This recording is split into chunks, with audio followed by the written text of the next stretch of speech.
The importance of marketing for business can never be overemphasized. This is why many global brands allocate 10 to 50% of their revenue to sales and marketing. In 2018, for example, Samsung spent an eye-watering $11.2 billion to market their products across the globe. Whilst you may not have a big marketing budget like Samsung or Coca-Cola as a startup or small business owner, you can never downplay the importance and possible impact of a well-thought-out marketing strategy. Here's the Adidas story and how the brand was able to create a genius marketing strategy that shot it to worldwide prominence. According to the company's website, we started in a washroom and conquered the world, and in between, we have scored big, and also sometimes struggled to reach our goals. We have done our best for the best. We have improved and grown. Looking ahead to the future, always remembering where we came from. Adi Dassler, along with his brother Rudolf, made their first shoe in 1920. Dassler was only 20 then, and his dream was to provide every athlete with the best footwear. Since then, the brand has grown to become renowned for its sports-related products including clothing, shoes, shirts, bags, watches, and other accessories. With very limited materials, the duo made their first shoe from canvas. This was due to the scarcity of materials during the post-war era. Throughout its existence, Adidas has tapped from the popularity of sportsmen and women to promote its brand, and this has paid off immensely. Today, a great number of great athletes have all been associated with the brand. The company also supplies team kits for clubs like Real Madrid, AC Milan, Chelsea, and Bayern Munich. Interestingly, Adidas' affinity for sportsmen did not start today. Adi Dassler was a passionate sportsman himself. From his early days, he was already in close contact with sports participants and was often present at important sporting events. In 1924, Adi and Rudolf founded the Dassler Brothers Shoe Factory. Within the next year, they developed shoes and studs and spikes for footballers and athletes. The company made its first major appearance at the 1928 Olympic Games in Amsterdam. A German 800-meter runner became the first athlete to win a gold in the Dassler shoes. But this was only the start of their story. By 1931, the company had started marketing shoes specifically designed for tennis, and in 1936, black U.S. athlete Jesse Owens brought home 4 gold medals wearing the Dassler athletic shoes. Subsequent years followed with a massive growth to service 12 industries whilst employing around 100 persons. Between 1945 and 1948, the brothers had a fallout that ruptured their relationship. Rudolf went on to found Puma, while Adi, now age 49, started from scratch on August 18th of 1949. He registered the business name Adidas, a combination of his first and last names.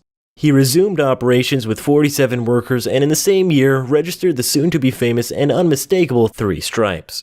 There's however a funny story around the purchase of the trademark. It is reported that Adidas bought the 3 stripes trademark from a Finnish brand, Karhu. Guess how much they paid? 2 bottles of whiskey and the equivalent of $1,800. Prior to this time, previous Dassler shoes featured 2, 3, and 4 stripes.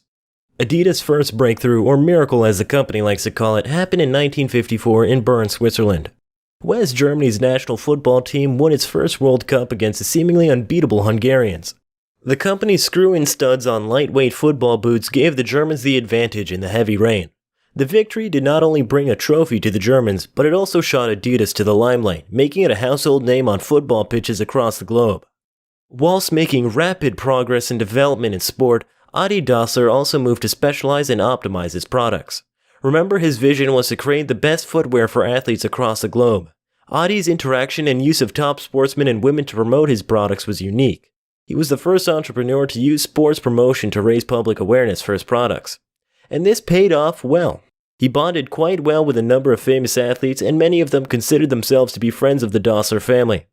The likes of Jesse Owens, Sepp Herberger, Muhammad Ali, and many others have promoted the company at one time or another. Adidas' strategy does not only teach the importance of marketing, it remains a template for marketing done right. Sometimes, all you need as an entrepreneur is one home run to get things started. One retweet, one viral video, or one product review could change your entire story. Adidas knew who their target market was from the start, and they knew just how to reach them. As an entrepreneur, recognizing who your audience is and figuring out how to reach them properly should be your priority. After its miracle in 1954, the brand did not slow down. Instead, Adidas moved aggressively to publicize their products. This became one of the cornerstones of their corporate policy. Whilst maintaining this momentum of an initial velocity, Adi Dassler moved to create an innovative product for every major event. In 1956, the brand released a leather tennis shoe named after French player Robert Hayet. 2 years later, its first tracksuit apparel went mainstream. This was followed by a sportswear brand Gazelle sneaker the next year, and its first basketball shoe called the Superstar the following year. In 1963, Adidas began producing balls and has remained the official match ball producer at all major soccer events since 1970. Although Adidas passed on in 1978 at the age of 78, his legacy still lives on. A legacy of over 700 patents and other industrial property rights across the globe is proof that Adi came, he saw, and he conquered. Don't forget that sometimes all you need is one home run. Stay consistent and maintain razor-sharp focus.